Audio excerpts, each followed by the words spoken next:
कि में से क्या होता है और दी गई संख्याओं का हम में से कैसे ज्ञात करेंगे।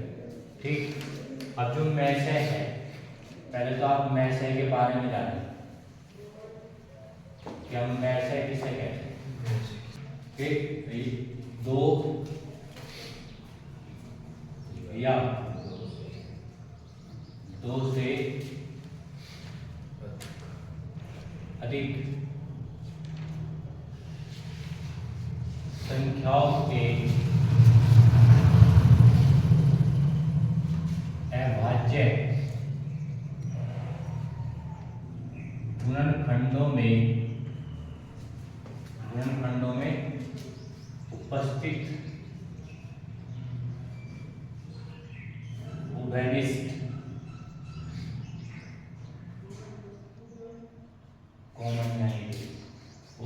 उभयनिष्ठ गुणनखंडों का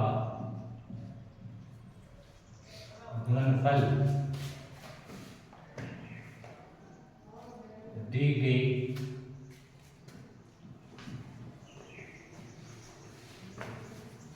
संख्याओं का में से क्या कहलाता है? क्या कहलाता है? में से। में से का मतलब होता है महत्तम समापवर्तक। महत्तम समापवर्तक ये होता है में से का। ये कभी कभी एग्जाम में ऐसे भी लिखा आता है HCF के नाम से, हाईएस्ट कॉमन फैक्टर।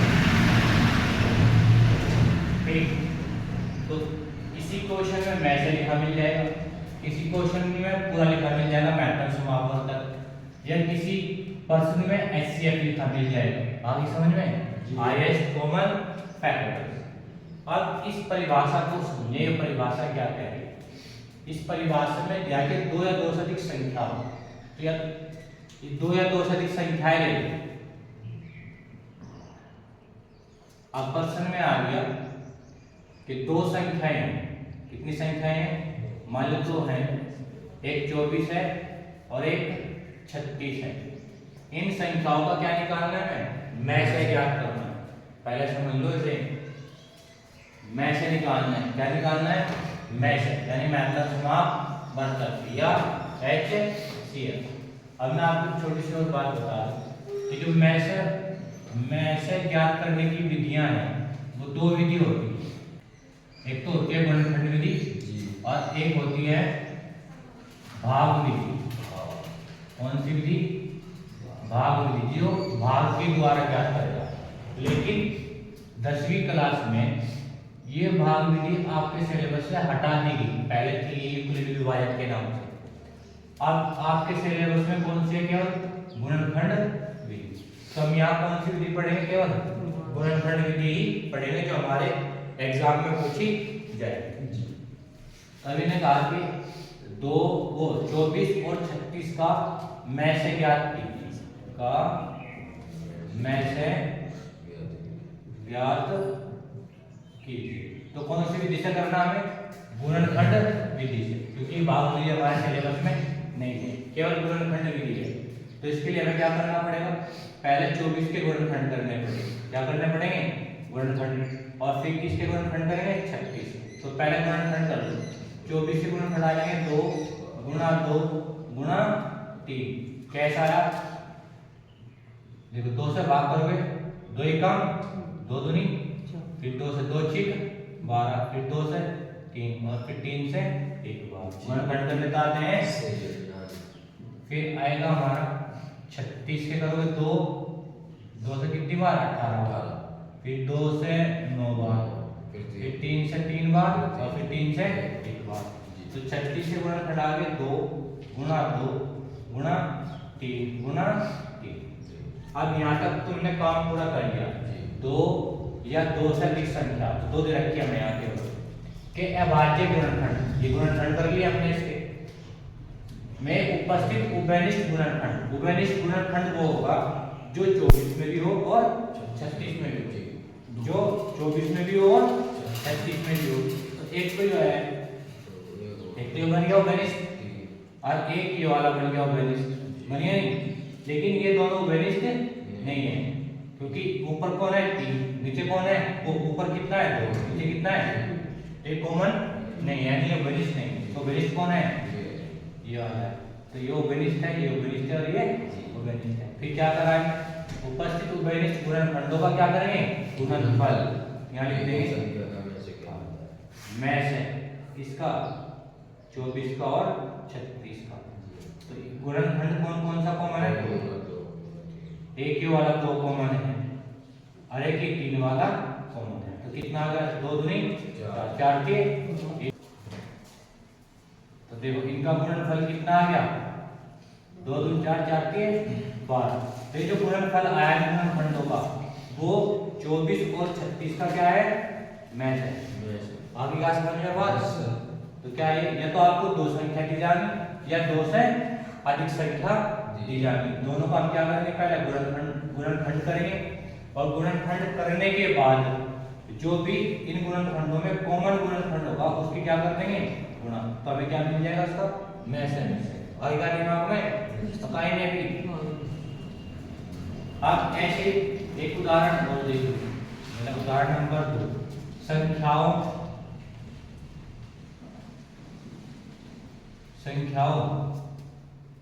क्या लिखा, 18 और 8 और यहाँ पर लिखो 28 का में से ज्ञात कीजिए। क्या निकालना है हमें, में से निकालना है। तो में से निकालने के लिए पहले क्या करना है, इनका गुणनखंड क्या करने, गुणनखंड करने, क्या करने, गुणनखंड। 18 के गुणनखंड करोगे तो आएगा 2 गुना 3 गुना 3। 8 के गुणनखंड करोगे तो 2 गुना 2 गुना 2। फिर 28 से करोगे तो 2 गुना 2 गुना कितना 7। फिर क्या करना है गुणनखंड, फिर 2 या 2 से अधिक संख्याओं के क्या करेंगे, भाज्य गुणनखंड। 2 से अधिक संख्या है कितनी है, 3, 2 से अधिक है नहीं जी। अब क्या निकालना है इसमें, गुणनखंडों में उपस्थित उभयनिष्ठ गुणनखंड निकालना। उभयनिष्ठ जो इन तीनों में हो, जो इन तीनों में, ये वाला इन तीनों में है कि नहीं जी, ये वाला है, ये इन तीनों में नहीं है। यहाँ 3 है, यहाँ 2 है, यहाँ 2 है, तो तीनों में तो नहीं है, ये भी नहीं आएगा। यहाँ 3 है, यहाँ 2 है, यहाँ 7 है, यहाँ भी नहीं है तो नहीं, यहाँ भी और ना यहाँ है, केवल कहाँ है, यहाँ है उभयनिष्ठ गुणनखंड। आ गया समझ में, उभयनिष्ठ गुणनखंड वो होगा जो इन तीनों संख्याओं में उपस्थित होगा। क्या लिख देंगे, में से इसका 18 का 8 का और 28 का कितना आ गया, केवल 2। क्या आ गया, 2। ये हमारा क्या है इसका आंसर। आगे क्या बात समझिए, नोट करो। अब में से पर आधारित प्रश्न करें। अब ये जितने भी प्रश्न हैं आपके बोर्ड एग्जाम में पूछे गए हैं, जो मैं कराऊंगा तुम्हें यहाँ। पहला तो यह है कि 2 लगातार या लगातार को क्या बोलते हैं, क्रमागत संख्याओं का में से, ये बताना है। फिर आपको बताना है कि 2 विषम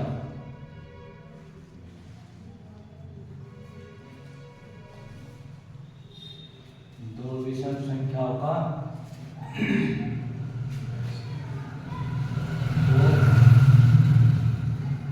क्रमागत विषम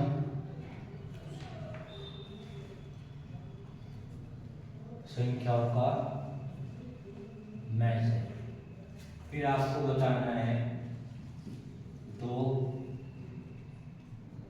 क्रमागत सम संख्याओं का में से। फिर आपको बताना है 2 अभाज्य, ये क्रमागत हो या ना हो, 2 अभाज्य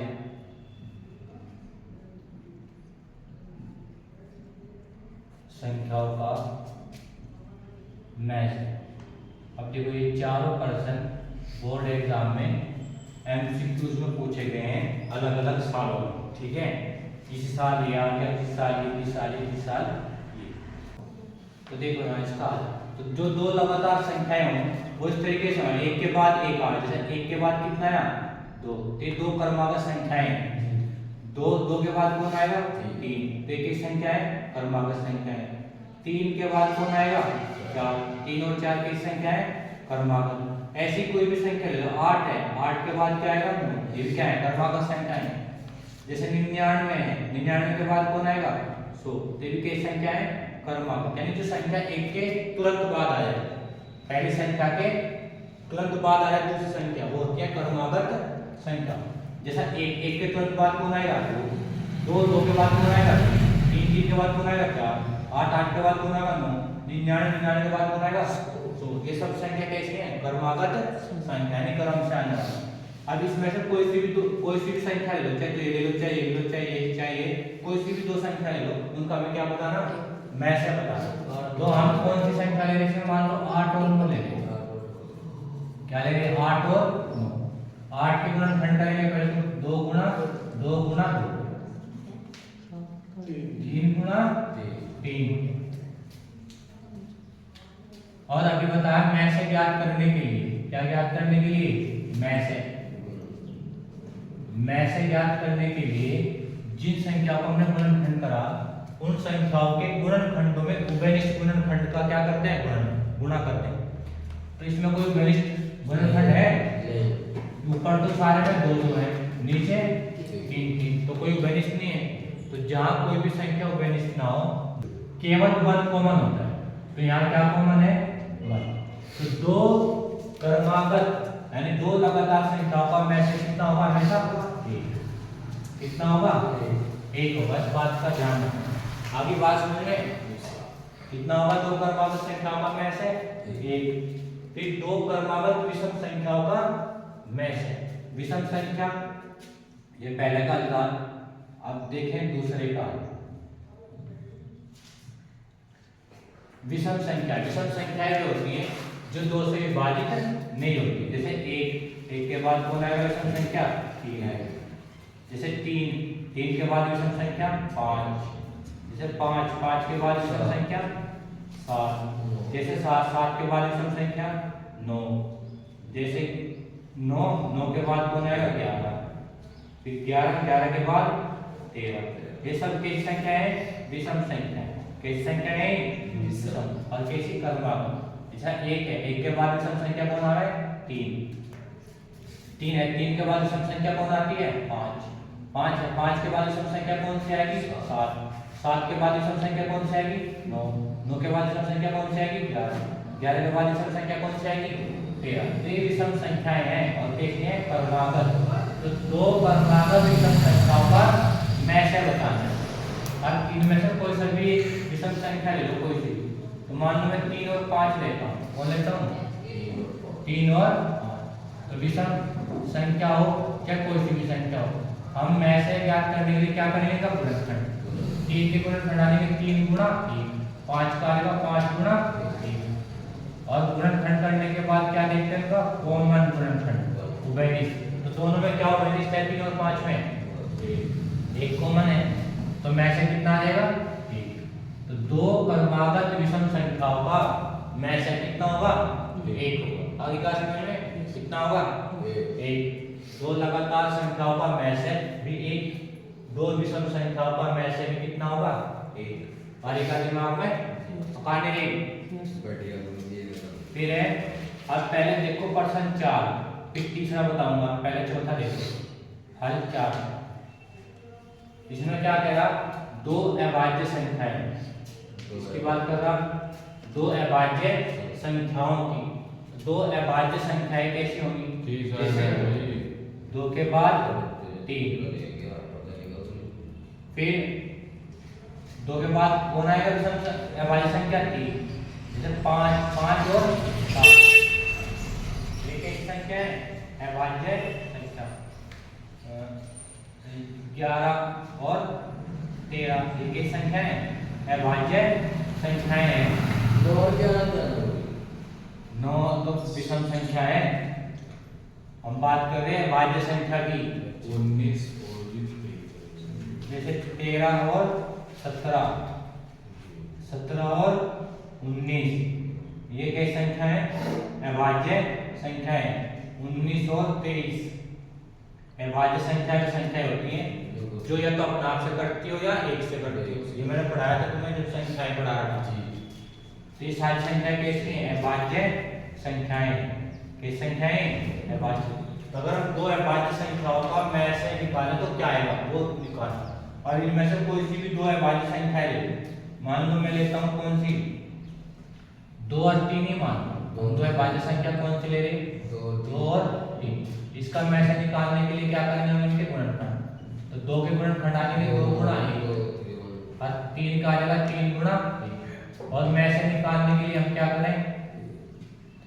जो गुणनखंड वेनिस्ट हो यानी कॉमन हो वो तो लिया जा। कॉमन क्या है इसमें? 1 है। तो मैं से कितना आ गया? कितना आ गया मैं से?